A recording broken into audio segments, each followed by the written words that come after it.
नमो नमो प्रणाम सातामा चौधरी के प्रणाम गुरुजी। प्रणाम देव गुरु बसाई। नमो अर्यंतानम नमो सिद्धानम नमो आयर्यानम नमो वज्झायानम नमो लोये सब्बसाहूनम येषो पञ्चनमुक्कारो सब्बपापपणासनो मङ्गलानं च सर्वेसिं पढमं हवै मङ्गलम्। परम पूज्य पूज्यपाद देवेंद्र सुरेश्वर जी महाराजा द्वारा विरचित कर्म विपाक नामनो बीजो कर्मग्रंथ कर्मस्तव नामनो बीजो कर्मग्रंथ कर्म विपाक नामनो प्रथम कर्मग्रंथ है। ये प्रथम कर्मग्रंथ में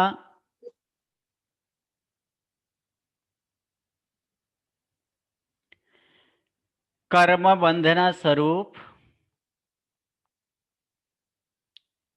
कर्मबंध कोना कोना कारणे थाय छे। कर्मबंध ना विशेष हेतुओ कर्मबंधना प्रकारो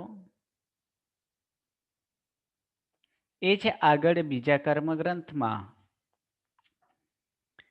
जे पहला कर्मग्रंथ नी अंदर बताव्या प्रमाणे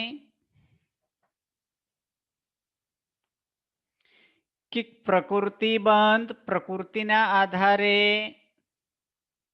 एक कर्म તમને બીજું કોઈ સારું લાગે 58 તો લાવજો કે 148 પ્રકારે હોય पण ए 158 के 148 प्रकारनी जे प्रकृति छे कर्म प्रकृति छे ते सत्तानी अपेक्षाए छे। बंधनी अपेक्षाए 120 छे। उदय अने उदीरनानी अपेक्षाए 122 प्रकृति छे। प्रश्न थाय कि 120 प्रकृति बांधे पण क्या बांधे, कोण बांधी सके? शू आ 120 प्रकृति एकी साथे बांधाय कि बांधवा योग्य एवा 120 प्रकृति छे ते आपणे बताव्या कि जीवो आ संसारी जीवोना स्थान अलग अलग स्थाने रहेला छे। एक गुणनी अंदर बधाने एक समान गुण नथी होता एटले गुणना तरतमताना आधारे एवा 14 एवा गुणस्थानको आपणे कर्या छे के 14 गुणस्थानक छे। एक मिनिट चालू रखजो।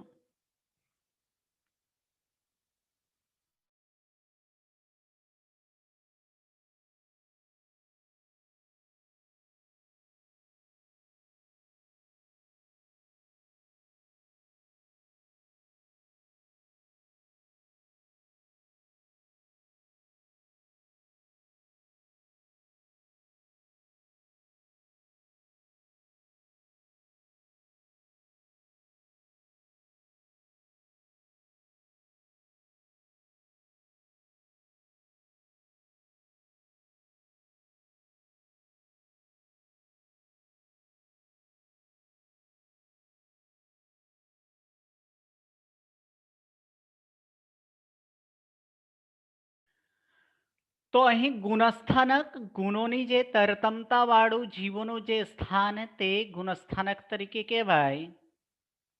કારણ કે અને અંદર કારણ કે એ કબાટ છે ને એમાં સંસાર એ નીચેનો ભાગ જીવો છે ને જે છે એમાં એ બાયણમાં જીવો નીચે અનંતા એવા જીવો છે. અનંતા જીવોના પોતપોતાના સ્થાનની વાત કરીએ તો ગુણો એ જીવોમાં રહેલા અનંતા એવા ગુણો છે.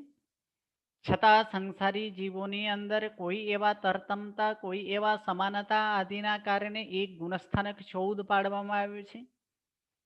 મિથ્યા દૃષ્ટિ, સાસ્વાદન, મિશ્ર દૃષ્ટિ, અવિરત સમ્યક દૃષ્ટિ, દેશવીરતિ, પ્રમત્ત સંયત, અપ્રમત્ત સંયત, નિવૃત્તિકરણ, અનિવૃત્તિકરણ, સૂક્ષ્મ સંપરાય, ઉપશાંત મોહ, ક્ષીણ મોહ, સહયોગી કેવલી અને અયોગી કેવલી. આ 14 ગુણસ્થાનકમાં આપણે મિથ્યા દૃષ્ટિ ગુણસ્થાનક વિપરીત છે દ્રષ્ટિ જેને તે મિથ્યા દૃષ્ટિ તરીકે કહેવાય. એ તેઓનો જે ગુણસ્થાનક છે તે મિથ્યા દૃષ્ટિ ગુણસ્થાનક. મિથ્યાત્વનો પ્રકાર આપણે મિથ્યાત્વ અનેક પ્રકારે છે. એમાંથી જોયા હતા આપણે કે 2 પ્રકારના મિથ્યાત્વ વાળા અવ્યક્ત મિથ્યાત્વ અને વ્યક્ત મિથ્યાત્વ પણ થાય. બીજી રીતે પણ 2 પ્રકારે મિથ્યાત્વ થાય, જે લૌકિક મિથ્યાત્વ અને અલૌકિક મિથ્યાત્વ. 4 પ્રકારે પણ મિથ્યાત્વ થાય છે, જે પ્રરૂપના મિથ્યાત્વ, પ્રવર્તન મિથ્યાત્વ, પરિણામ મિથ્યાત્વ અને પ્રદેશ મિથ્યાત્વ. 3 પ્રકારના પણ મિથ્યાત્વ આપણે જોયા તો અનાદિ અનંત, અનાદિ શાંત અને સાદિ શાંત. તેનાથી જ આગળ વધતા હવે 5 પ્રકારના પણ મિથ્યાત્વ જે જણાવે છે, જે પહેલા કર્મકાંડમાં પણ આપણે જોયા હતા. એ 5 પ્રકારના મિથ્યાત્વમાં જે છે એ 5 પ્રકારના મિથ્યાત્વ જે છે એમાં પ્રથમ નંબર જે છે એ છે આભિગ્રહિક. પ્રથમ નંબર જે મિથ્યાત્વ છે તે છે આભિગ્રહિક.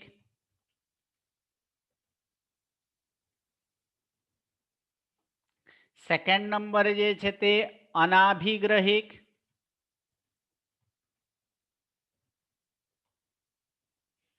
ત્રીજા નંબરનો મિથ્યાત્વ જે છે તે સાંસાયિક.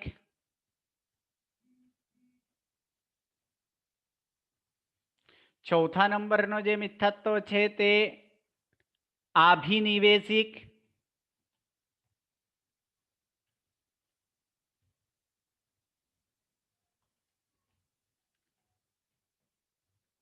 અને 5મા નંબરનો જે મિથ્યાત્વ છે તે અનાભોગિક.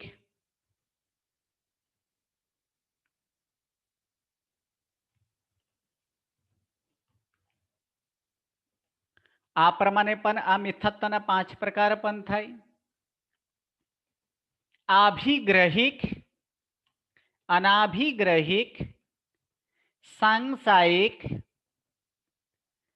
આભિનિવેશિક અને અનાભોગિક. અભિગ્રહ શબ્દથી જ તેને આભિગ્રહિક તરીકે બનેલે છે. અભિગ્રહિક અર્થાત આગ્રહપૂર્વક. જે આગ્રહપૂર્વકનો જે હોય તે આભિગ્રહિક મિથ્યાત્વ તરીકે કહેવાય છે. આગ્રહ એટલે હઠ પણ કહેવાય.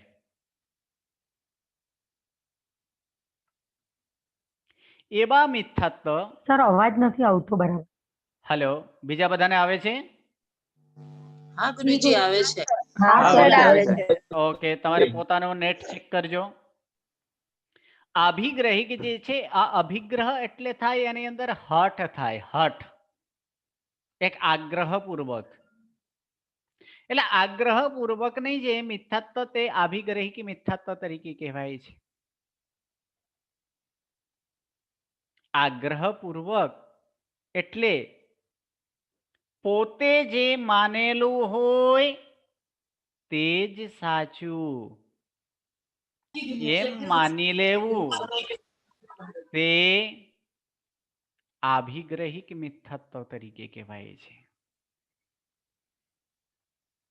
અનાભિગ્રહિક જેની અંદર હઠ નથી હોતા, આગ્રહ નથી હોતો, અર્થાત સર્વ સમાન, બધા જ સમાન છે, બધા જ એક સરખું છે. હેય વસ્તુ હોય કે ઉપાદેય વસ્તુ હોય, રત્ન હોય કે પથ્થર હોય, બધા જ એક સમાન તરીકે. આવા પ્રકારનું જે મિથ્યાત્વ તે મિથ્યાત્વ અનાભિગ્રહિક મિથ્યાત્વ તરીકે છે કે સર્વ સમાન. ત્રીજા નંબરની અંદર સાંસાયિક, સંશય રાખે. એટલે જીનેશ્વર પ્રભુના ધર્મમાં અરુચિપૂર્વક, પ્રશ્નપૂર્વક નહીં, પ્રશ્ન હોય તો ત્યાં સંશય નથી, પણ અરુચિ પ્રમાણે શંકાઓ કરવી તે સાંશયિક. ચોથા નંબર આભિનિવેશિક. આમાં પોતે એ પણ અસત્ય તરીકે જાણે છે, એ પોતે જાણે છે કે હું અસત્ય છું, અથવા તો પોતે જાણવા હોવા છતાં પણ તે પોતાના હઠને, કદાગ્રહને, અભિગ્રહ એટલે આગ્રહ તો આભિનિવેશિક એટલે કદાગ્રહ થાય. કદાગ્રહ એટલે કે પોતે જાણે છતાં તે પોતાના આગ્રહને ન છોડે તો તે કદાગ્રહ તરીકે કહેવાય છે. પોતાનું માનેલું અસત્ય છે એમ જાણવા છતાં હઠ આગ્રહથી, કદાગ્રહથી જે પકડી રાખે તે આભિનિવેશિક તરીકે છે, આભિનિવેશિક મિથ્યાત્વ છે. અને પાંચમા નંબરનો છે એ છે અનાભોગિક. જાણવું જ નથી તત્વ શું છે, વસ્તુ શું છે, પદાર્થ શું છે, એ જાણવું જ નથી. એટલે અજ્ઞાનમાં જ રહેવું એ પણ એક મિથ્યાત્વ છે. એ અજ્ઞાની રહેવું એ મિથ્યાત્વ, અજ્ઞાની સ્વરૂપે જે મિથ્યાત્વ છે તે અનાભોગિક મિથ્યાત્વ તરીકે કહેવાય છે. ગુરુજી અભિનિવેશ સમજાવો ને પ્લીઝ. આભિનિવેશિક એટલે પોતે જાણવા, એ પોતે જાણે છે કે હું જે કરું છું એ અસત્ય છે, ખોટું છે, હેય છે, છતાં એને હું એકવાર ઉપાદેય તરીકે એને એકવાર હું કહી દીધા છે. આ ક્યારે થાય? પોતાના ઈગો જ્યારે હોય ને, એ ઈગો જ્યારે હટ કરતો હોય ત્યારે, અર્થાત અભિમાન પૂર્વક એ જાણે છે કે હું જે કરું છું એ ખોટું છે, એ પ્રમાણે જાણવા છતાં તે ખોટાનો જ પક્ષ લઈને ખોટાને જ પકડી જે રાખે તે આભિનિવેશિક તરીકે કે છે. આગ્રહ તો છે, બંનેમાં આગ્રહ છે, પણ આ આગ્રહ કેવા છે? હઠાગ્રહ છે, કદાગ્રહ તરીકે કહેવાય. એ કદાગ્રહ તરીકે પકડી રાખવું તે આભિનિવેશિક છે. અને આભિગ્રહિકમાં શું છે? એક આગ્રહ છે, એ જાણતા નથી એ પોતાને સાચું છે કે ખોટું છે એ પ્રમાણે એ જાણતા નથી, છતાં એ પકડી રાખે. પણ એને સમજાવવા, એને સમજાવી આદિને એને જો સમજાવવા પૂર્વક કોઈક એને સારી રીતે સમજણ પાડે તો એ પોતાના આગ્રહ પણ છોડી દે. જ્યારે આભિનિવેશિક વાળા એ જાણવા છતાં એ પોતાના કદાગ્રહને છોડે નહીં. એ બંને ડિફરન્સ આની અંદર છે, આભિનિવેશિક અને આભિગ્રહિકના. हाँ मतलब गुरुजी। हेलो। हाँ जी बोलो। हेलो। हाँ जी। हाँ, कदाग्रह का मतलब क्या होता है? कदाग्रह का मतलब जानने के बाद भी ऐसे एक पकड़ के ही रखना, हठ पूर्वक। मैं जो बोला हूँ उसे पता है, उसे मालूम है कि हाँ। मैं जो कर रहा हूँ कि या जो भी बोल रहा हूँ, जो भी क्रिया कर रहा हूँ वो क्या, वो गलत है। गलत है, तो भी उसको जिद करके जानने के बावजूद भी वो छोड़ते नहीं है। ठीक है। जैसे हठ पूर्वक, जैसे जिद्दी जैसे बोला जाता है, जिद्दी पूर्वक का। તો સર અનાભિગ્રાહિક યાની મતલબ એને ખબર છે એને એને એનું શું? અનાભિગ્રહિક એટલે કે સર્વ સમાન, એને કોઈ ખબર જ નથી થતી. એની અંદર એકમાત્ર કારણ બને એનામાં સરળતા. સરળતા કારણ બને એટલે કે બધું જ સમાન. ક્યારે રત્ન અને પથ્થર એક સમાન હોય? ના હોય. ન હોય ને. રત્ન રત્ન રત્ન તરીકે જ હોય, પથ્થર પથ્થર તરીકે જ હોય. બરાબર છે. આ જ પ્રમાણે કે જે વસ્તુ હેય છે કે ઉપાદેય છે, બધાને એક સમાન જ છે. બધું જ મારે સરખું છે. કે છોડવા યોગ્ય કે ગ્રહણ કરવા યોગ્ય બધું જ મારે સરખું છે. એવા પ્રકારનો જે વિપરીત જે બુદ્ધિ, તે જ મિથ્યાત્વ. વિપરીત બુદ્ધિ એટલે જ મિથ્યાત્વ કીધું છે. તો આવા પ્રકારની જેમાં એને આવા પ્રકારના ભેદ જ્ઞાન પણ ન હોય, તે કેવા છે? અનાભિગ્રહિક છે. જે સર્વ સમાન છે, બધાને સત્ય તરીકે માની લેવું, બધા જ સાચું છે આ પ્રમાણે માનવું. તો એનાથી આગળ સર સાંસાયિકી સારા. સાંસાયિકી એટલે સાંસાયિકી એટલે થાય કે પ્રભુના વચન ઉપર સંશય કરવો. સંશય એટલે શંકા. કેવી શંકા? પ્રશ્ન અર્થ નહીં, અરુચિ પૂર્વક. જેમ કે કહીએ ને કે નારકીજ અથવા તો કે દીપ સમુદ્ર, એવા અસંખ્ય દીપ સમુદ્ર છે. પછી જીવો, જે સાધારણ જીવો, સાધારણ વનસ્પતિ, નિગોદમાં અનંતા જીવો છે. તો તે સમયે અનંતા જીવો, નિગોદ ક્યાંય હતું હશે? નિગોદ ક્યાંય છે જ નહીં. તો પછી અનંતા જીવો કેવી રીતે થાય? એના અરુચિ પૂર્વક પ્રભુને બતાવેલા જે તત્વ હોય એ તત્વને જાણવા પૂરતો નથી, પણ તો અરુચિ પૂર્વક એના ઉપર ખરાબ એવા રુચિ, એટલે કે આ છે જ નહીં એ પ્રમાણે અરુચિ પૂર્વકની જે શંકા હોય. હા, પ્રશ્ન થાય, પ્રશ્નનો જવાબ મળી શકે. પ્રશ્નનો જવાબ થાય એટલે આ નિગોદમાં અનંતા જીવો છે, એ કેવી રીતે બની શકે? આ એક જાણવાની એક આ શું છે? એ કેવું છે? એ જાણવાની ઉત્કૃષ્ટતાથી એ પ્રપચ્છા તરીકે કહેવાય. એની અંદર આ શંકા નથી કહેવાતું. એને શું થાય કે એનો પ્રશ્ન થાય તો એ પ્રશ્નોને ત્યાંથી એ જવાબ મળી શકે.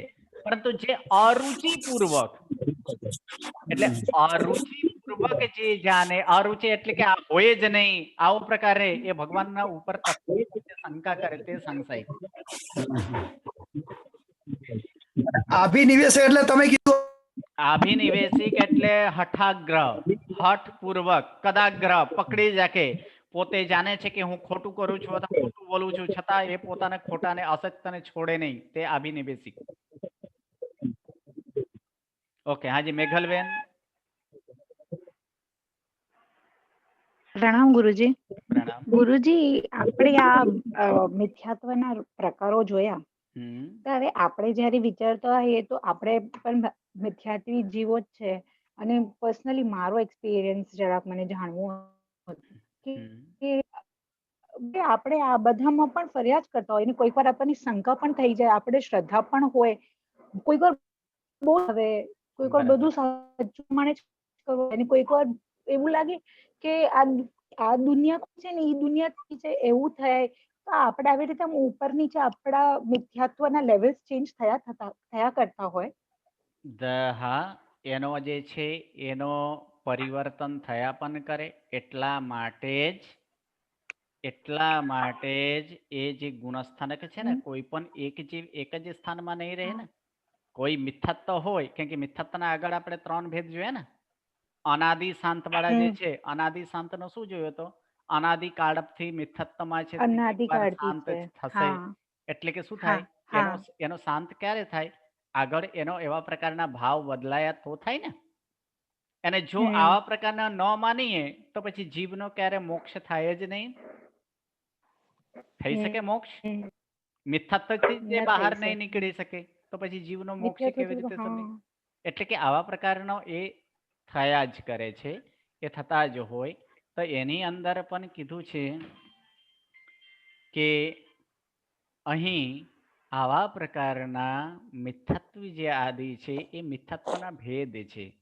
આ સર્વ એવા જીવો, આ મિથ્યાત્વ, સર્વ એવા મિથ્યાત્વીઓ, કોઈક એ બેમાં સમાવેશ થઈ જાય. જ્યાં 3 ભેદ છે એ 3 ભેદની અંદર બધા જ મિથ્યાત્વનો સમાવેશ થઈ જાય. કોઈ એવા 4 ભેદની અંદર સમાવેશ થઈ જાય તો કોઈ એવા 5 ભેદની અંદર સર્વવ્યાપક મિથ્યાત્વનો સમાવેશ થઈ જાય છે. આ મિથ્યાત્વના એક એક પ્રકારે આવા પ્રકારના પણ મિથ્યાત્વ હોઈ શકે છે. બરાબર. અને ગુરુજી આપણે કેવી રીતે જાણી શકીએ કે આપણને સમ્યક્ત્વ પ્રાપ્ત થયું છે કે નહીં? એ કેવી રીતે ખબર પડે કે આ ના અતિન્દ્રિય સમજી વસ્તુ શકાય? છે. આ અતિન્દ્રિય વસ્તુ છે. છતાં અચ્છા. સમ્યક્તના જે લક્ષણો જે 67 બોલની અંદર જે લક્ષણો જે બતાવ્યા છે એ હા. બતાવ્યાથી બહાર દ્રષ્ટિથી બાહ્ય દ્રષ્ટિથી આપણે જાણી શકીએ છીએ કે આ સમ્યક્ત હોઈ શકે. કારણ કે સમ્યક્ત એક ગુણ છે અને ગુણ શું હોય? અંદર જ હોય. એ હા. બહારનો એનો ગુણનો પ્રકાશ ખરેખર એ સમ્યક્તની પ્રાપ્તિ આગળ આવશે કે 3 પ્રકારે હા. એટલે કે 3 હેતુથી જ તે એટલે 3 પ્રકારથી જ તે એ સમ્યક્ત થઈ શકે છે. એટલે કયા? કાં તો ઉપસમથી, કાં તો ક્ષયોપસમથી, કાં તો ક્ષાયિકથી. જે અતિન્દ્રિય વસ્તુ છે એ કેવલ જ્ઞાની આદિ ભગવંત જ તે જાણી શકે. પણ બાહ્ય એવા લક્ષણોથી તેવા પ્રકારના હોઈ શકે તે એવા લક્ષણો પ્રભુપતિ પ્રીતિ, પ્રભુ પ્રતિ અત્યંત ગાઢ શ્રદ્ધા, પ્રભુને જોતા જ આંખોમાંથી અશ્રુ ઝરે, સ્તવ ગુણગાન સાંભળતા, એમના વર્ણન સાંભળતા રોમાંચિત થાય, તો તે એવા હેતુથી આપણે સામાન્યથી એ જાણી શકીએ કે આ સમ્યક્ત જીવ હોઈ શકે છે. ઓકે, સમજાય. હાજી પલ્લવી બેન. અનાભોગિક થઈ ગયું. પલ્લવી બેન. અનાભોગિક હા, અનાભોગિક અજ્ઞાનતાના કારણે પહેલા જ કીધું અજ્ઞાનતા, જેને જાણવું જ નથી કે તત્વ શું અતત્વ શું એ જાણવું જ નથી, અજ્ઞાનમાં જ રહેવું, એ પણ એક જે આવા પ્રકારને ન જાણવું, અજ્ઞાનમાં રહેવું, તે અનાભોગિક મિથ્યાત્વ. ઓકે ગુરુ. હા ગુરુજી, એ જ રિલેટેડ મને પ્રશ્ન છે કે તમે કીધું અનાભોગ એટલે સરળતા હોઈ શકે કે કદાચ રત્ન અને સોનું એક સમાન લાગે તો એ પણ તો મિથ્યાત્વમાં ગણાય સરળતા? સરળતા ઓકે, હા. આની અંદર કેવા પ્રકારનો સરળતા? સરળતા જરૂર છે પણ વિવેક ન હોય ત્યાં. આ બંનેની અંદર પૃથક કોણ કરી શકે? વિવેક જ પૃથક કરી શકે છે ને. હા બરાબર. કે આ બંનેમાં વિવેક અતિ જરૂરી છે ને. ક્યાં શું કરવું એવું વિવેક. આવા પ્રકારની જે દૃષ્ટિ, તે જ એ દ્રષ્ટિને શું છે? એવા પ્રકારની દ્રષ્ટિ જે છે એ જ દ્રષ્ટિ મુખ્ય તરીકે છે ને. જેનામાં આવા પ્રકારના દ્રષ્ટિ ન હોય તો તે કેવા છે? જે એને ભેદે જ જ્ઞાનને કયું સાચું, કારણ કે સાચું ને જ, કારણ કે મિથ્યા જે છે, મિથ્યા આ પણ સાચું આ પણ સાચું, એમાં કોઈ વિવેક જ છે નહીં. એટલે વિવેકના કારણે વિપરીત બુદ્ધિ થાય અને વિપરીત બુદ્ધિ એ જ મિથ્યાત્વ તરીકે છે. ઓકે, હાજી મૃદુલાબેન. સર પ્રણામ સર. પ્રણામ. સર આ પાંચેયની શોર્ટમાં વ્યાખ્યા કેવી રીતે લખવાની? આપણે કહી દઉં એક છું. બે લાઈનમાં લખવી હોય તો, ઓકે, એકાદ બે ઓકે. લાઈનમાં લખવી હોય તો. ઓકે, કહી દઉં છું. હાજી ધારીની બેન. ગુરુજી, સાંસાયિક મિથ્યાત્વ એટલે જીન વચન પર અરુચિને શંકા કરાવે. કર્મગ્રંથ 1 માં આપણે ભણ્યા 3 દર્શન મોમાં બી સંકિત મુનિય છે, જીન વચનમાં શંકા કરાવે. તો બરાબર. દે બોથ આર સેમ ગુરુજી? હા, એની અંદર સંશય કરાવે પણ સંશયની અંદર પહેલા પણ શંકા કરાવે કે સંપૂર્ણ શંકા, એટલે કે એવા અરુચિપૂર્વક શંકા આ છે જ નહીં આવા પ્રકારનો એ હશે. એટલે કે એમાં પણ 3 જે છે કે મિથ્યાત્વવાળા કેવા છે? તો મિથ્યાત્વવાળા એ પ્રમાણે છે કે જે અશ્રદ્ધા થાય, શ્રદ્ધા જ ન થવા દે, કાં તો એની અંદર વિપરીત શ્રદ્ધા કરાવે, તે મિથ્યાત્વ મોહનિયાના કારણે. આ બધું જ આ સંશય આદિ થાય તે કોના કારણે થાય છે? તે મિથ્યાત્વ આદિના કારણે થાય છે. 1 મિનિટ ચાલુ રાખજો. યસ.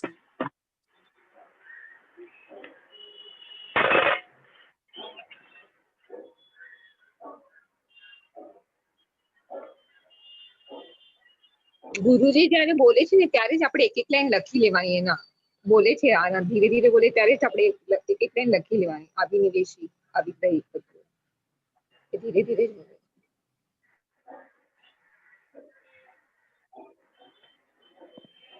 નહીં તો પછી યુટ્યુબ ઉપર બી રેકોર્ડિંગ મળી જાય છે ને ગુરુજીના ક્લાસીસનું આ બધું, તો વી કેન લિસન, રિપીટ.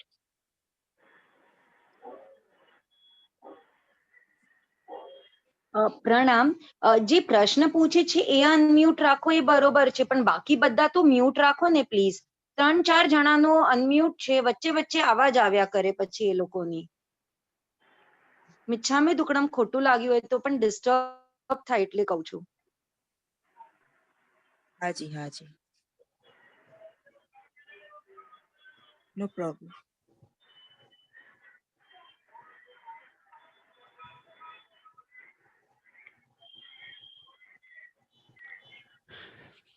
હા, તો આવા પ્રકારના જે આ બધા મિથ્યાત્વને જ, કારણ કે શંકા કોણ કરાવે છે?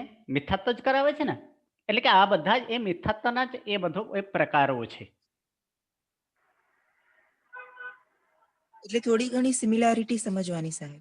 હા, એટલે આ કોના કારણે થાય છે તે આગળ આપણે જોયું હતું કે સમ્યક્ત મોહનીય, મિથ્યાત્વ મોહનીય અને મિશ્ર મોહનીય આ જે છે આ ત્રણના કારણે શંકા થાય. પણ શંકા કેવા પ્રકારનો? તે આવા પ્રકારનો શંકા છે એ છે આ જે બધું જ છે એ એની અંદર જ એક પેટા ભેદો તરીકે આપ્યા છે મિથ્યાત્વના. Okay okay sir. જી ગુરુજી, થેન્ક યુ. હવે સામાન્યથી જે આપણે અત્યારે વાત કરી કે એનો એક લાઈનમાં વ્યાખ્યા આદિ લખવું હોય તો આનો આપણે લખવાનું આગ્રહ. આગ્રહ એટલે કે હઠ, બરાબર છે, કે જે પકડ, જેને કહેવાય કે પકડ. સેકન્ડ નંબર સર્વ સમાન. સર્વ સમાન દ્રષ્ટિ એટલે કે બધામાં એક સમાનની દ્રષ્ટિ હોય, એટલે વિવેક વિના, એટલે વિવેક રહિત. વિવેક રહિત જે હોય તે. ત્રીજા નંબર સંશય એટલે કે શંકા. કેવા કેવા શંકા? કે અરુચિપૂર્વક શંકા. અરુચિપૂર્વક શંકા. આભિનિવેશક એટલે કદાગ્રહ.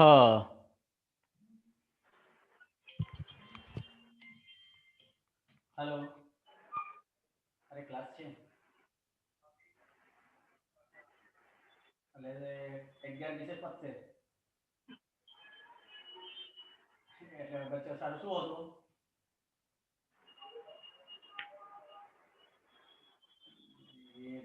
એ ખબર નહીં, એને લોક કરી દો ને તમે. તમે શું ગ્રુપ લોક કરી દો, ન ચાલે ને.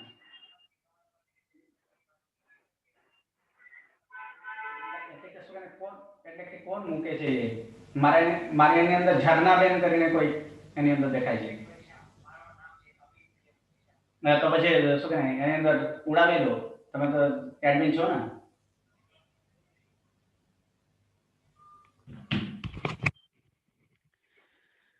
આ કદાગ્રહ એટલે કે એકદમ પકડ જેને કહેવાય, હઠપૂર્વક જે છે એને આનિભેસિક એટલે અજ્ઞાનપૂર્વક મિથ્યાત્વ. ગુરુજી, હાજી, સાચી વસ્તુ ઉપરની આપણે પકડ રાખીએ તો બી આપણે આગ્રહ જ કહેવાય. સાચી વસ્તુને પકડ રાખી ઉપર આગ્રહ, આની અંદર આગ્રહ નથી કહેવાતો, બરાબર છે. સાચી વસ્તુ ઉપર પકડ રાખવી જોઈએ એ છે, પરંતુ એ સાચી એની અંદર સંપૂર્ણપણે આપણો એની અંદર જો જ્ઞાન હોય કે આ જ સાચું છે, આ જ પ્રમાણે, તો એ પકડ રાખી શકાય. કારણ કે ત્યાં પણ કીધેલું છે કે ભગવંતે બતાવેલા સંપૂર્ણ જે ભગવંતે બતાવેલા જે તત્વ છે તેના હોય તે તત્વ ઉપર સંપૂર્ણ વિશ્વાસ, સંપૂર્ણ શ્રદ્ધા તે સમ્યક્તનો ગુણ છે. જી ગુરુજી. તો આવા આ 5 પ્રકારે જે છે એ 5 પ્રકારના અહીં આ મિથ્યાત્વ તરીકે થાય કે આ 5 મિથ્યાત્વના આ 5 પ્રકાર તરીકે છે. આવા અનેક પ્રકારનો એવા મિથ્યાત્વ હોઈ શકે છે. એક પ્રકારે નહીં, આવા અનેક પ્રકારે એવા મિથ્યાત્વ એવા હોઈ શકે છે. હવે આવા પ્રકારના મિથ્યાત્વ વાળાઓનું જે ગુણસ્થાનક, તે ગુણસ્થાનકને મિથ્યા દૃષ્ટિ ગુણસ્થાનક તરીકે કહેવાય છે. અને આ મિથ્યાત્વ દૃષ્ટિ ગુણસ્થાનક, એ મિથ્યાત્વ દૃષ્ટિ ગુણસ્થાનક જે છે એ મિથ્યાત્વ દૃષ્ટિ ગુણસ્થાનકમાં અનેક એવા જીવો હોઈ શકે છે. એવા અનેકો પ્રકાર હોઈ શકે છે મિથ્યાત્વના. અને બંનેમાં એટલું ડિફરન્સ છે કે એક સમ્યક દૃષ્ટિ અને મિથ્યા દૃષ્ટિ, આ બંનેમાં આ એક અંતર છે. સમ્યક દૃષ્ટિ જે છે તે પોતાના સર્વજ્ઞ કથિત એવા જીવ, અજીવ આદિ 9 તત્વ ઉપર એ સમજાય કે ન સમજાય તો પણ એ પ્રભુની આજ્ઞા છે, એ સર્વજ્ઞ પ્રભુ ઉપર, એટલે કે એવા એ સમજાય કે ન સમજાય પણ એ સર્વજ્ઞ પ્રભુ ઉપર સર્વજ્ઞ અને વિતરાગ પ્રણાની શ્રદ્ધાથી જ એને સ્વીકાર કરે છે, એ સમ્યક દ્રષ્ટિ છે. અને જ્યારે મિથ્યા દ્રષ્ટિ જીવ એ પોતાને જેટલું સમજાય તેટલું જ ગ્રહણ કરે, બાકી ન સમજાય તેને ગ્રહણ ન કરે. માની લો આની અંદર એક જ વાત છે કે સમ્યક દ્રષ્ટિ અને મિથ્યા દ્રષ્ટિની અંદર એ જ વાત કે વિતરાગ પરમાત્માએ એવા વાતો બતાવ્યા, 100 તત્વો અથવા 100 એવા એની અંદર પોઈન્ટ અથવા 100 એવા વાતો એની અંદર કરી. એ 100 વાતોમાં જે સમ્યક દ્રષ્ટિ જીવ છે એની અંદર માની લો 25 સમજાય અને 75 ન સમજાય, એવું પણ બની શકે. કારણ કે સમજવું એ કોના આધારે છે? જ્ઞાન આદિના ક્ષયોપશમના આધારે છે. એ જ્ઞાનના ક્ષયોપશમ એટલું બધું ન હોય તો એ સમજી ન પણ શકે, એવું પણ બની શકે છે. છતાં તે શું કરે કે 25 સમજાય તો જે સમજાઈ જાય તે તો એ તો સ્વીકારે જ. જે 75 નથી કે એની અંદર સમજમાં નથી આવતી તે સમયે જ્ઞાનની ક્ષયોપશમ આટલું તીવ્ર ન હોવાથી મને સમજાતું નથી, પરંતુ સર્વજ્ઞ કથિત ભગવાન છે, સર્વજ્ઞ છે, એને એમના બતાવેલા આ 100 વાક્યો છે, એ 100 વાક્યો સાચા જ હોઈ શકે છે, સર્વજ્ઞ ક્યારેક ખોટા ન હોય. આવા પ્રકારે એવા 75 વાક્યો પણ એ શ્રદ્ધાથી, અડિગ શ્રદ્ધાથી એ સ્વીકારે તો તે સમ્યક દ્રષ્ટિ તરીકે કહેવાય છે. મિથ્યા દ્રષ્ટિ સામે પણ આ જ એવા 100 વાક્યો હોય જેમાં એને 99 વાક્ય સમજાય અને એક વાક્ય ન સમજાય, એવું પણ બની શકે. એમના પણ એવા ક્ષયોપશમના કારણે 99 વાક્ય એને સમજાય છે, એટલે કે 99 વાક્યને તે સ્વીકારે છે. મારી માન્યતા પ્રમાણે હું 99 ને હું સ્વીકાર કરું છું કારણ કે મને સમજાય છે. એક સમજાતું નથી એ હું નહીં સ્વીકારું. આવા પ્રકારે જો હોય કે મને સમજાયું નથી એટલે નથી સ્વીકાર્યું, તો તે 99 ભલે સ્વીકારતા હોય પણ એકની અંદર જો એ જો ન સ્વીકારે તો પણ તે મિથ્યાત્વ તરીકે કહેવાય છે. આટલું અંતર સમ્યક દ્રષ્ટિ અને મિથ્યા દ્રષ્ટિમાં છે. તો ગુરુજી, બોલો. આપણે જેટલા લોકો જૈનો નથી એ લોકોનો તો આ પદાર્થ મળ્યો જ નથી, તે બધા મિથ્યા દ્રષ્ટિ જ કહેવાય. હા, એની અંદર છેલ્લા ભેદમાં અને અંદર આવી પણ જાય કે બધા જ એ મિથ્યા દ્રષ્ટિ આદિ એની અંદર જીવો એની અંદર સમાવેશ પણ થઈ શકે છે કે બધાને નથી મળ્યા. વાત બરાબર કે નથી મળ્યા, પણ આની અંદર કે સામાન્યથી કે એ તત્વ ભગવંતે બતાવેલા જે તત્વ છે એ તત્વ ઉપર ક્યારેક કેટલાક એવા પણ હોઈ શકે છે કે જે નથી મળતા છતાં ભગવાન ઉપર એઓની શ્રદ્ધા છે. પણ જેવા પ્રકારની શ્રદ્ધા એટલે કે એ શ્રદ્ધાની અંદર પણ હલમડોલમ આદિ હોઈ પણ શકે છે. બીજી રીતે કહીએ કે એ દરેક સમ્યક્ત છે કે મિથ્યાત્વી છે એ આપણે પણ ન બોલી શકીએ. કારણ કે મોક્ષ જે છે એ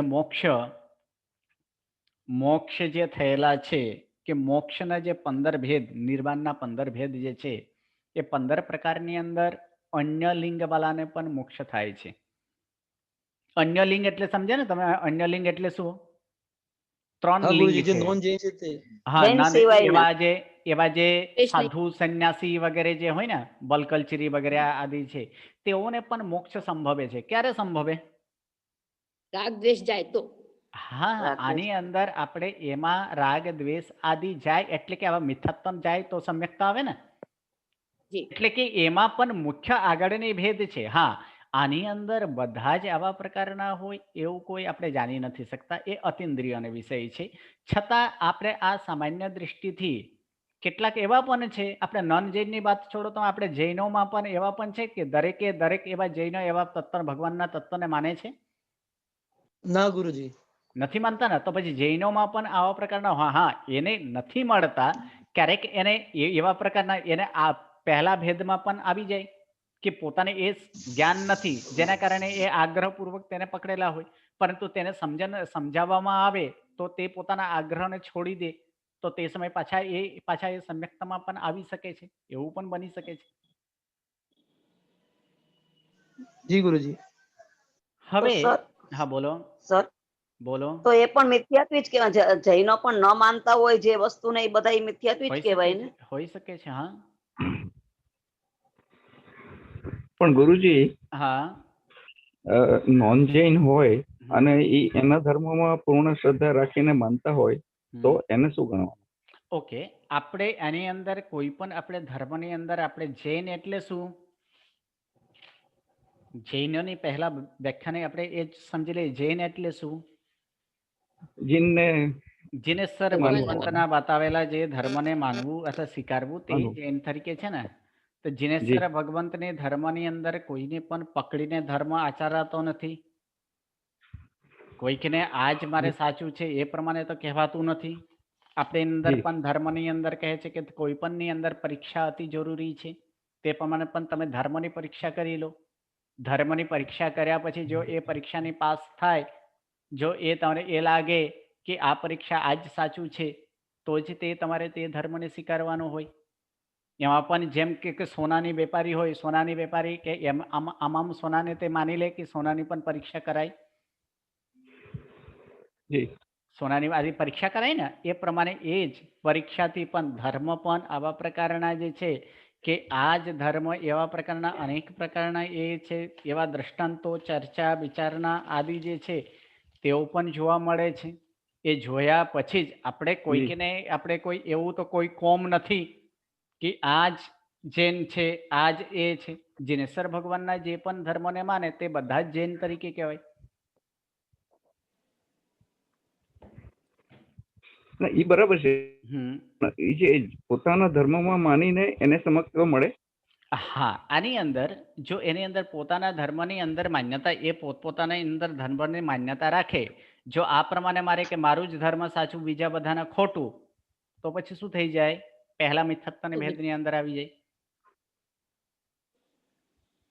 તો ગુરુજી આપણે તો એમ જ માને છે ને કે આપણો ધર્મ સાચો. ના, એવું નથી બોલતા આપણા ધર્મ સાચું. જે ધર્મની અંદર જે ભગવંતે બતાવેલા તત્વને જે સંપૂર્ણ તરીકે શ્રદ્ધા તરીકે માને છે તે સાચું છે. જે સ્વરૂપે હોય તે સ્વરૂપે માનવું તે સમ્યક્ત છે. જે સ્વરૂપે હોય તે સ્વરૂપે માનવું તે સમ્યક્ત છે. પણ એ બધા જ પંથમાં, બધા જ ધર્મોમાં એ રીતે સમજાવતા હશે ને? બધા જ પંથમાં, બધા જ એની અંદર, છતાં પણ એની અંદર આપણે સૂક્ષ્મ આદિ દ્રષ્ટિના આધારે ભેદો એમાં જોવા, અલગ અલગ પ્રકારના ભેદો જોવા મળે છે. કેટલાકને એવા પણ આ લોકોના તત્વની અંદર પણ ફેરફાર પડે. કોઈક તત્વ 5 માને, કોઈક તત્વ 7 માને, કોઈક આસ્તિક તરીકે છે, કોઈક નાસ્તિક તરીકે છે, કોઈક એવા પણ માને કે કોઈક આ જે છે આ દુનિયા ક્ષણિક છે, કોઈ એવા પણ માને કે નહીં આ દુનિયા ક્ષણિક નથી, એકાંતે નિત્ય છે, એકાંતે અનિત્ય છે, એવા પણ માનનારા હોય. આપણે એ એકાંતે નિત્ય કે એકાંતે અનિત્ય નથી માનતા. આપણે તો કથનચિત નિત્ય અને કથનચિત અનિત્ય તરીકે માને છે. એઓના તત્વ શું છે એ તત્વ જાણ્યા પછી એનો યા ખબર પડે. એ બરાબર છે. મારો સિમ્પલ પ્રશ્ન એ છે કે જેના ધર્મમાં પૂર્ણ શ્રદ્ધા રાખીને ભલે બીજાને ખોટું ના માને પણ પોતાનો ધર્મ સાચો છે, જે એના ગુરુ સમજાવે છે, તો એને સમજવા મળે કે નહીં? બીજાને ખોટું નથી માનતો પણ એ પોતાને જે સમજાયું છે એ સાચું એટલું માનીને શ્રદ્ધા રાખીને એનો ધર્મ કરે તો એને મળે કે નહીં સમજતો? ઓકે, હવે એ જે તત્વ ઉપરની જે વિચારણા કરે છે, એ તત્વની જે પ્રણેતા હોય, જે તત્વ જ્યાંથી આવેલા છે, એ પ્રથમ જોવાનું છે કે એ તત્વ કોના દ્વારા પ્રણિત છે. એટલે કે એના ઉદ્ભવ સ્થાન કોણ છે, એના પ્રવર્તનારા કોણ છે. ઓકે, કારણ કે પ્રવર્તનારા જે છે કે સંપૂર્ણ આની અંદર સંપૂર્ણની જે વાત કરી કે સંપૂર્ણ શ્રદ્ધા કે વિતરાગ પરમાત્માનો જ માને, કેમ 100% માનવું એવો પ્રશ્ન પણ થાય ને કે આપણો જે પ્રોડક્ટ છે એ ક્યાંથી નીકળે છે? વિતરાગ પરમાત્માથી નીકળે છે. ભગવાન કેવા છે? વિતરાગ છે. વિતરાગનો અર્થ શું થાય? જે રાગ એ તો દ્વેષ ન- વિનાના હોય, બરાબર છે, જેમાંથી રાગ દ્વેષ નીકળી ગયા છે તે વિતરાગ છે, રાગ વગર. રાગ વગરનો હોય. હવે અસત્ય વચન ક્યારે આવી શકે એ પણ એક વાર આપણે વિચારી લઈએ કે અસત્ય વચન ક્યારે આવી શકે, અસત્યનો પરૂપના ક્યારે થઈ શકે છે. પ્રથમ નંબર કારણ શું આવી શકે અસત્યનો, કે ખોટું ક્યારે ક્યારે બોલી શકાય, અસત્ય એટલે ખોટું ક્યારે ક્યારે થઈ શકે. એક નંબર રાગ હોય તો, રાગના કારણે ખોટું બોલાય. હા કોઈકના પતિ લાલ જી, કોપ, બોલી શકાય. કોઈકના પતિ મોહ, કોઈકના માયા આદિથી એ પણ બોલાય. ઓકે. સેકન્ડ નંબર દ્વેષના કારણે જી. ખોટું બોલાય. હા હા જી. બોલે દ્વેષના કારણે પણ ખોટું હા. બોલાય છે ને. કોઈ હા. ક્રોધથી બિલકુલ. ખોટું બોલાય, ભયથી પણ બોલાય ગુરુજી. ક્રોધથી પણ બોલાય છે, બોલાય છે. ભય આદિથી પણ બોલાય ખોટું, ભય આદિથી પણ જી. બોલાય ને ખોટું, બોલાય છે. બરાબર. લાલસાથી ખોટું બોલાય, હા કોઈકને મેળવવું હોય એ અર્થે મેળવવાના માટે એ લોભના કારણે એ પણ ખોટું બોલાય, બોલાય ને. જી.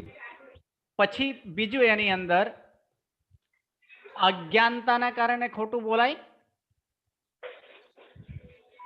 અજ્ઞાનતાના જેનામાં જ્ઞાન ન હોય ત્યારે પણ ખોટું બોલાય, જી. પણ એ બરાબર. ખબર ન પડે ત્યારે. હા, જેને જે જોયેલા સંપૂર્ણ દર્શી ન હોય, અદર્શી જેને કહેવાય, અદર્શી હોય તો એ અદર્શીના કારણે પણ ખોટું બોલાય.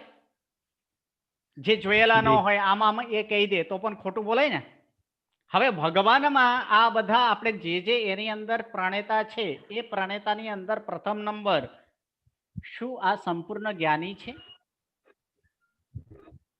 એ પ્રથમ નંબર વિચારવાનો. શું આ વ્યક્તિ રાગદ્વેષ વિનાનો છે? શું આ વ્યક્તિ જે ક્રોધ છે, ક્રોધના સ્થાને એને સંપૂર્ણ ક્રોધ નીકળી ગયો છે, એનામાં કોઈ ભય નથી, લાલસા નથી, એ શું સંપૂર્ણ સર્વદર્શી એ છે? આપણે એ બધું આપણે વિચારવાનું, બરાબર. અને આ જ વસ્તુ આપણે પણ સાહેબ, તીર્થંકર પરમાત્મા પણ વિચારવાનો. તીર્થંકર પરમાત્મામાં રાગ છે? નથી નથી. દ્વેષ છે? નથી. નથી ક્રોધ માન માયા લોભ કસાય છે કે નથી નથી. નથી. અજ્ઞાની છે ભગવાન? ના કેવલ જ્ઞાની છે. ના. અદર્શી છે? નહીં, સર્વદર્શી ભગવાન છે. તો જેમ આપણે આ બધું જ જો જેનામાં હોય અને તેઓમાં તેઓથી જો પરુપરલા હોય તો તે ધર્મ આપણે પણ માન્ય સ્વીકારેલા છે. જે પોતે જ જાણેલા ન હોય એને એ જે વસ્તુને આપણે આપવું તો તે કેવા પ્રકારનો થાય? સ્વીકારે કોઈ? હવે જો આ ના બધા પણ ગુરુજી, બોલો. આ તો જ્ઞાન મેળવ્યું એટલે બરાબર છે, જ્ઞાન આટલું મેળવ્યું જ્ઞાન હોય તો મેળવે સાચી એને વાત જ્યાં છે. સમજ પડે, બરાબર. હા પણ જે ન મેળવે હા અને એને જેટલું સમજાવ્યું હોય એટલું જ સમજે, તો બરાબર છે. ત્યાં એ શ્રદ્ધા રાખીને જો કરે એટલું, હા તો એને સમ્યક્રમ મળે કે અને ઓકે, હવે આપણે એની અંદર કોઈ એક બીજું ન મળે? ઉદાહરણ લઈએ. ઓકે, બીજું એક ઉદાહરણ લઈએ. આપણે જવાનું છે મુંબઈ. કોઈકે એક સમજાવી દીધું કે આ ગાડી અહીંથી આમ તરફ જાય, એ ગાડી મુંબઈ જાય છે, ખરેખર એ ગાડીનો દિશા દિલ્હી તરફ છે. તો એ વ્યક્તિ કયા દિશામાં જી. ચડે? એ તો એને દિલ્હી જ જાય. જવાનું છે મુંબઈમાં. એને કોઈક એક જી. ખોટું વ્યક્તિ એને જણાવી દીધું કે આ ગાડી મુંબઈ તરફ, એટલે ખરેખર એ દિલ્હી તરફ જાય છે. પણ આ ગાડી તમારે મુંબઈ તરફ જાય છે, આ પ્રમાણે ચડાવીને એને બેસાવી દે. વ્યક્તિ મુંબઈ જી. પહોંચે કે દિલ્હી પહોંચે? હા, તો દિલ્હી પહોંચે, બરાબર છે. પહોંચવાનું એટલે ક્યાં આ હતું? હિસાબે સમ્યક્રમ ન મળે એમ સમજી લેવાનું. એને પહોંચવાનું ક્યાં હતું? મુંબઈ. મુંબઈ. પણ તો એ મુંબઈ ક્યારે પહોંચી શકે? મુંબઈ પહોંચવું હતું, મુંબઈ ન પહોંચવું હોય તો પહોંચી શકે, મુંબઈ બરાબર. દિશાની જ ગાડી આપણે પકડવી પડે. જી જી ઓકે, સમજી ગયા? જી જી. તો અહીં આવા પ્રકારના જે મિથ્યાત્વી છે એ મિથ્યાત્વી જે છે એ મિથ્યાત્વીનો એવા કાલ પણ હોય છે. કોને કેટલું કાલ હોય એ પણ એકવાર જોઈ લઈએ કે મિથ્યા દ્રષ્ટિ જે છે એ મિથ્યાત્વ ગુણસ્થાનકનો કાળ કેટલો હોય છે. જે ભેદ આપણે 3 ભેદ આપણે જોયો તો, કયો 3 ભેદ જોયો તો? એ 3 ભેદ વાળા આપણે જોઈ લઈએ. કયો હતો?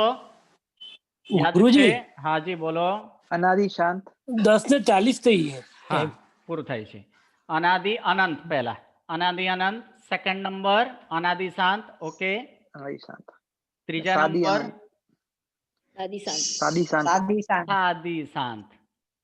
તો આ જે મિથ્યાત્વ છે, આ મિથ્યાત્વનો કાળ કેટલો હોઈ શકે છે? તો અનાદિ અનંત જે છે એનો કાળ કેટલો હોય? આપણે સામાન્યથી આપણે જાણીએ શકીએ છીએ. અનાદિ અનંત એટલે કોણ હોય છે? આ જીવો. હા, બરાબર છે. તેઓને કાળ કેટલો હોય? અનાદિકાળથી છે અને અનંત કાળ સુધી એ જવાનો છે કે એટલે એનો કોઈ એક માપ હોય? માપ નથી હોતા ને, એટલે એનું કાળ કેવું હોય? અપરિમિત. અપરિમિત કાળ એનો હોય છે. કયા જીવોનું ગુરુજી? આ જીવો જે છે તે અભવ્ય જીવ હોય અથવા તો જાતિ ભવ્ય જે જીવ હોય તે. જે અભવ્ય જીવ અનાદિકાળથી મિથ્યાત્વમાં જ રહેવાનો અને અનંત કાળ સુધી એ મિથ્યાત્વમાં જ રહેવાનો છે. અનાદિકાળથી છે અને અનંત કાળ સુધી રહેવાના છે. હવે જે ભવ્ય જીવો છે, જે મોક્ષે જવા માટે યોગ્ય, જે મોક્ષના યોગ્ય એવા ભવ્ય જીવો, તેઓનું કાળ કેટલું હોય? એ એક દિવસ એનો અંત આવી શકે છે. અનાદિકાળથી તે મિથ્યાત્વ છે, પરંતુ તે એનો અંત આવી શકે છે. એટલે કે એનો શું થાય? એક અંત આવી શકે. એટલે એનું કાળ કેટલું છે? પરિમિત છે. ત્રીજાનો જે છે સાદી શાંત. સાદી શાંત કોને અપેક્ષાય છે? પડેલ, પતિત જીવ. પતિત જીવ એટલે જે સમ્યક થતી પડીને મિથ્યાત્વે ગયેલા હોય તેનો. તો તેનો કાળ પણ નિશ્ચિત છે, એ પણ પરિમિત છે. કેટલું? તો જઘન્યથી અંતર મુહૂર્ત. જઘન્યથી પતિત, સમ્યક્તથી પતિત, સમ્યક અંતર મુહૂર્ત. આ જઘન્યથી અંતર મુહૂર્ત અને વધારે કેટલું? તો વધારે અર્ધ પૂદગલ પરાવર્તન. દેશોન અર્ધ પૂદગલ પરાવર્તન સુધી એ જીવ અવશ્યમેવ ક્યાં જાય? તે મોક્ષે જાય જ છે. ગુરુજી, દેશોન નો મતલબ શું? અર્ધ પૂદગલ પરાવર્તન કાળ તો ખબર. દેશોન શું છે? દેશોન દેશ એટલે એક ભાગ, ઊનો એટલે ઓછું, એટલે અર્ધ પૂદગલ પરાવર્તન થાય ને. એટલે પૂદગલ પરાવર્તન તેનો અર્ધ ભાગ કરીએ એટલે શું થાય? અર્ધ પૂદગલ કહેવાય. તો અર્ધા ભાગમાંથી કાંઈક ભાગ એવો ઓછો. દેશ એટલે એક ભાગ, ઊનો એટલે કમ, ઓછો. એટલે દેશ ભાગ એટલે કાંઈક ઓછું એવા અર્ધ પૂદગલ પરાવર્તને તે જીવ અવશ્યમેવ એ મોક્ષે જાય. એટલે કે શું થાય? તે સમયે અવશ્યમેવ તે સમ્યક્ત, એટલે સમ્યક્તને મિથ્યાત્વને પૂર્ણ કરીએ, તે સમ્યક્ત પામીએ તે જીવ મોક્ષે જાય છે. આ પ્રમાણનો જે ગુણસ્થાનક, તે ગુણસ્થાનક મિથ્યા દ્રષ્ટિ ગુણસ્થાનક. અને મિથ્યા દ્રષ્ટિ ગુણસ્થાનક એ જીવ કેટલી પ્રકૃતિ બાંધે છે એ આપણે નેક્સ્ટ ક્લાસથી જોશું. નમો નમઃ. પ્રણામ. ગુરુજી. નમો નમઃ. પ્રણામ ગુરુજી. પ્રણામ ગુરુજી.